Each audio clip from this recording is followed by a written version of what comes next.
Welcome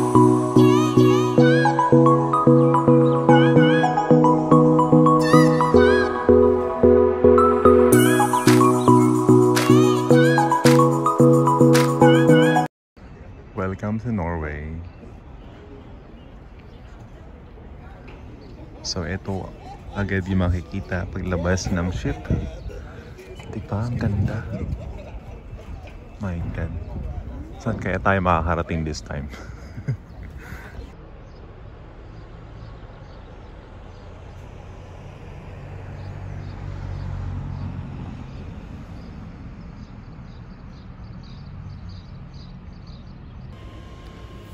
Marine train na papunta at mawasyal sa labas. I mean, to go around. Ito yung train. Kaso, medyo pricey siya kasi $73 yung babayaran. At may maliit na parang train dito. So, we'll just walk around na lang. Kaysa sumakay tayo at magbayad, pwede naman maglakad-lakad lang, diba? Kaya tayo mag-hiking today. Anyways, just enjoy the view and wow, I love it.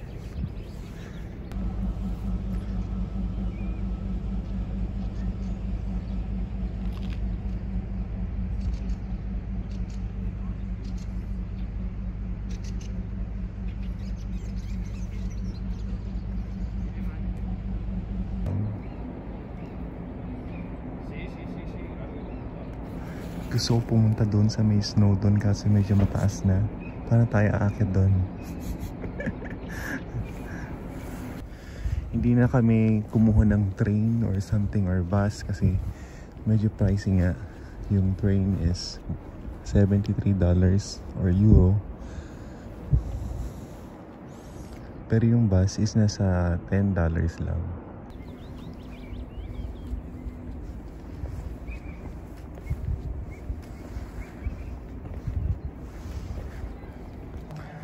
Meron palang tunnel dito, kaya pala hindi namin nakikita yung highway papunta dun sa taas. Tapos yun, papasok sila. Ayan yung car.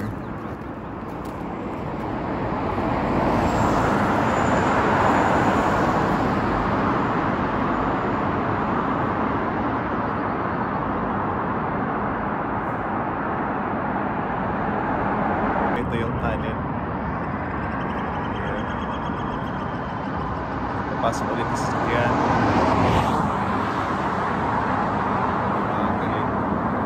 Galing ng pagkakagawa.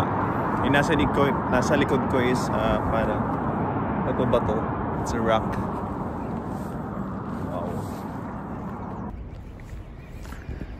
Balik na tayo doon kasi wala kami makikita doon na part dun sa bandang likuran. Dun sa may tunnel kanina. So meron ding mga hotels dito sa bandang gitna. Ito yung Heimly Gestgiven. Tapos itong mga to is parang pinaparentahan din kasi itong building na to is a hotel.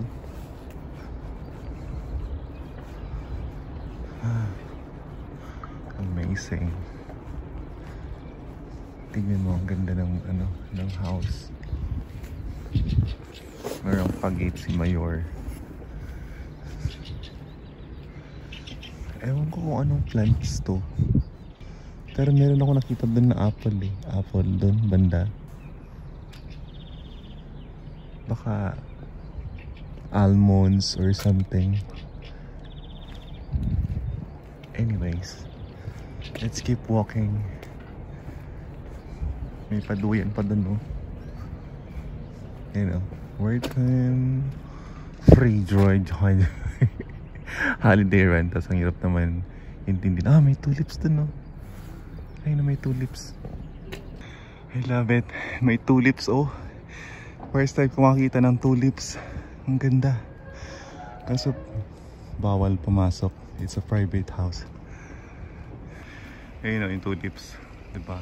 Ang ganda. Parang plastic. Sabi, do not walk on the grass daw. This is an agricultural area. Nakita nyo doon, merong falls, diba? So punta tayo doon. Naku-curious talaga ako doon kung ano yung mga tinatanim nila dito. I don't know kung sino ba nakakaalam kung anong mga prutas ito. Comment down below. Ganda ng snow dun sa taas ng mountain.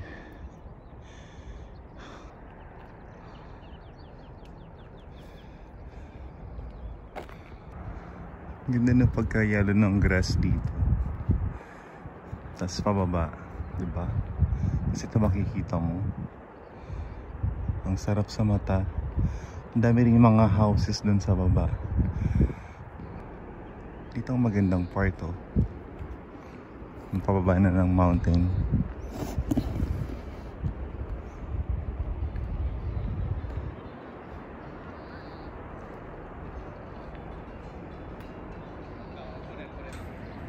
Nandito tayo pa rin sa Norway. Mayroon kayong shortcut dito. So, punta tayo sa baba. Doon. Dito tayo. So, dito pala yung dadaanan ng train. Yung kanina nakita yung train dun sa may port. Papunta sila dun. So, mas maganda pala yung view papunta doon. Kaya pala mahal yung babayaran. Ayun, oh. Ito yung mga nakikita nyo dun sa video, okay? Yung pa-background sa video, okay?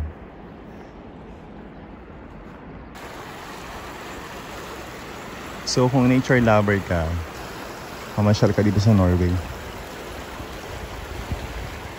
Ang ganda.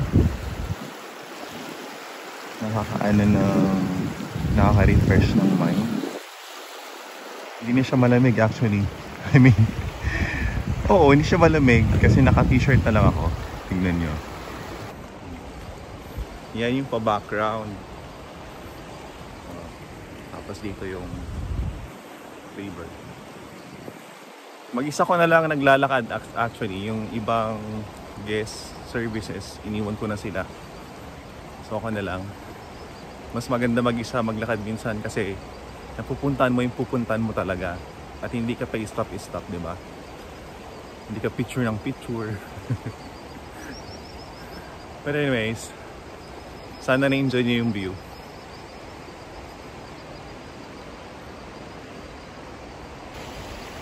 Medyo maaga pa kasi, alas 9 pa lang ng umaga at pasok ko ay alas 12.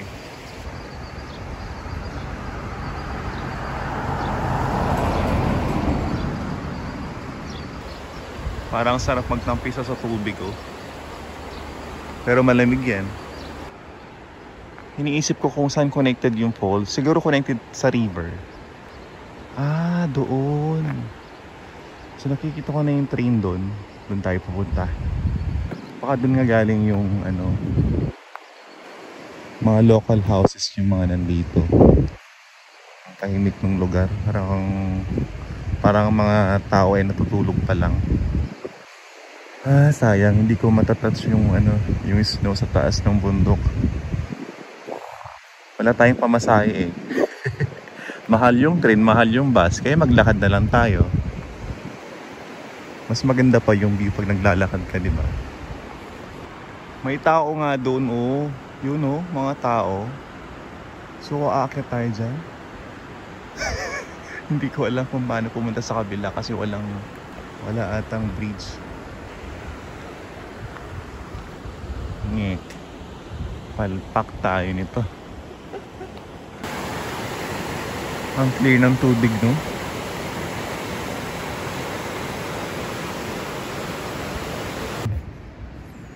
Yun ang maganda, oh. Doon. Andun na sila yung makasama ko kanina.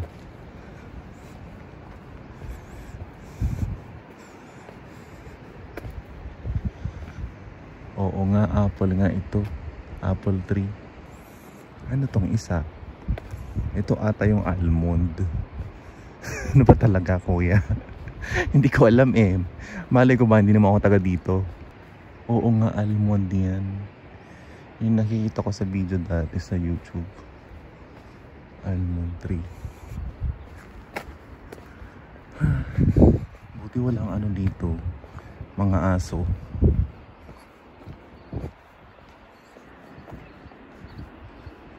Medyo nakalayo-layo na tayo ng paglalakad. Ayan na.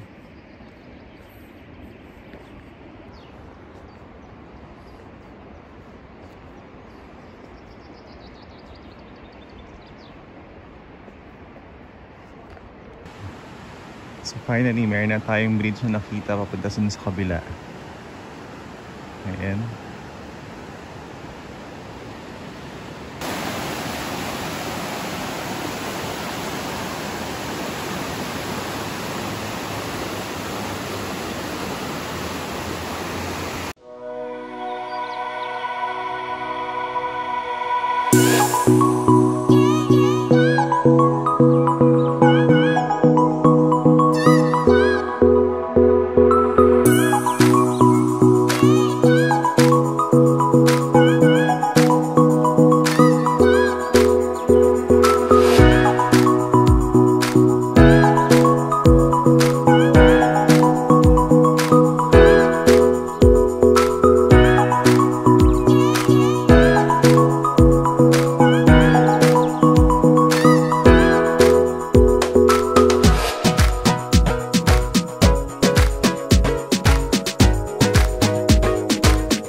Morning guys.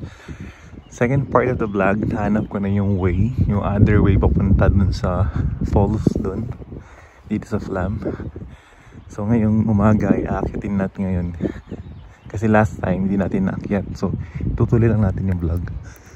So malapit na tayo sa bahay namin. Ito yung bahay namin dati, yung puti dyan, na binenta namin bago kami umuwi ng Pilipinas. Joke lang. Anyways, dun tayo sa falls pupunta at aakyat. Okay, para fulfillin yung ating trip dito sa Flam, kailangan kong maakyat yung falls din. Ano yan? Boar? Ewan ko kung anong animal yan. Naku, baka habulin tayo. Ayun, baka habulin tayo ah. Kaya pala may bakod dito. Ang dami nila oh, parang kambing na malaki. Kasi gumaganon sila. So yun na yung falls. Medyo malapit na pero malayo pa yan. Kakaiba yung bahay oh, merong mga damo-damo sa taas. Pero natuyot na yung iba. Pwede ka mag-barbecue doon.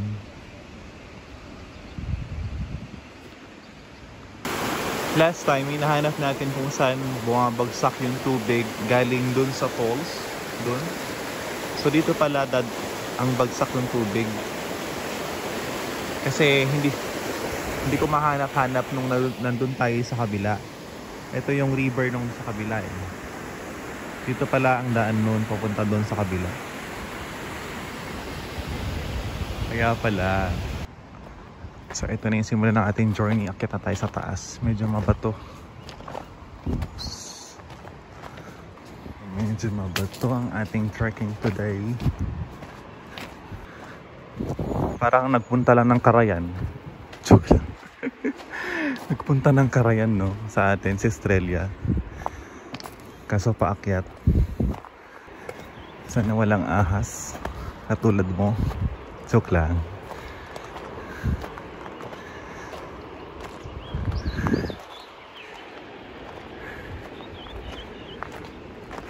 Hinihingal na ako. Malayo-layo pa yung akyatin natin. 0.5 kilometer yung lalakarin natin. So parang from Purok 2 hanggang dulo ng Purok 7. Dami talagang pako-pako dito oh. Ayun oh. Ito.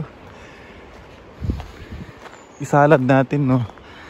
Lagyan ng kamatis. Tingnan mo. Oh, di ba? Pako-pako. Walang nag-harvest. Piling ko wala pang umakyat sa taas. Ako pa lang. May sumusunod sa akin na dalawang mag-asawa sa baba. Kasi kanina nung nasa baba tayo, wala pa ako nakikita sa taas. Dapat nag-short na lang ako. Kaso kaninang umaga yung paglabas ko ng ship, yung simoy na hangin ang lamig. Mas malamig ngayon kasi nakaraan. At least dito, yung way, meron talaga siyang parang pattern papunta sa taas. Para hindi ka makawala. Ay, ay, ay. Ang ganda ng trees dito. Wait lang. Parang sarado. Akala ko sarado. May nakalagay. Ship inside, close the gate, sabi niya. Alright. Pasok na tayo. Yan yung aakyatin natin. Diba? Mataas pa.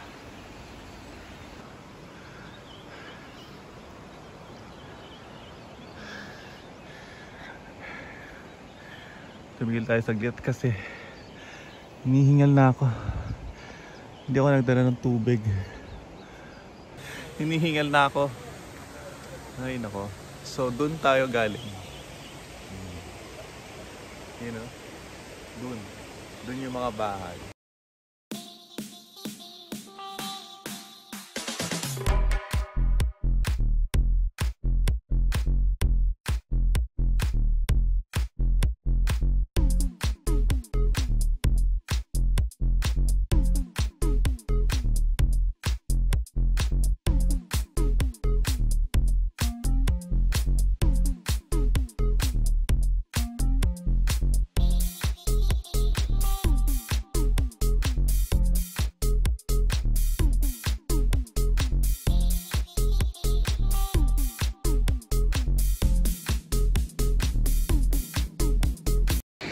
Finally, nakakyat na tayo dito sa taas, no? Doon tayo galing sa ship, doon. Tapos nagkaroon tayo sa baba, paikot dito. Yan. Hanggang doon. Saka tayo umakyat doon. Yan sa mga tao doon sa may baba. Paakyat dito. So, ito yung view sa taas. Yan. Tapos ito yung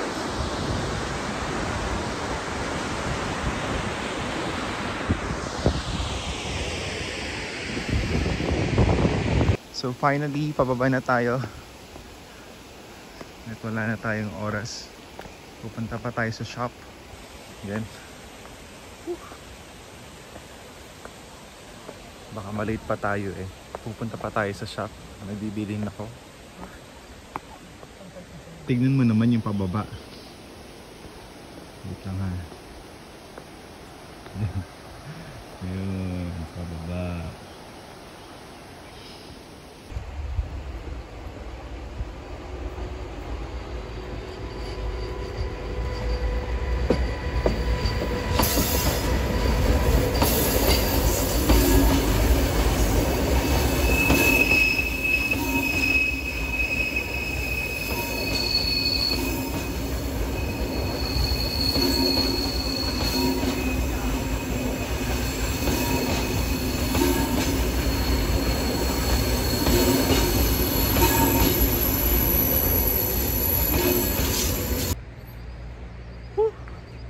Sarap sa feeling.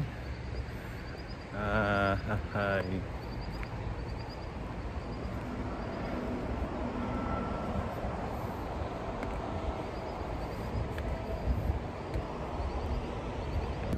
Pwede ka rin mag-rent ng bike dito para mas maganda yung pamamasyal. Maybe next time we'll do this one. So ito yung price nung sa bike. 2 hours is 245 in their money. Pero it's like 24 euro or $24. So pwede ka sumakay dito ng train. Magbabayad ka lang ng $77 to ride the train. Para makapamasyal ka pa doon. Paikot papunta doon sa kabila.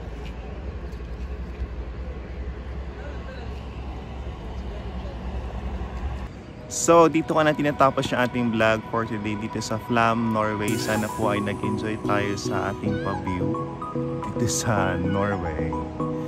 Ang ganda, no? Bye!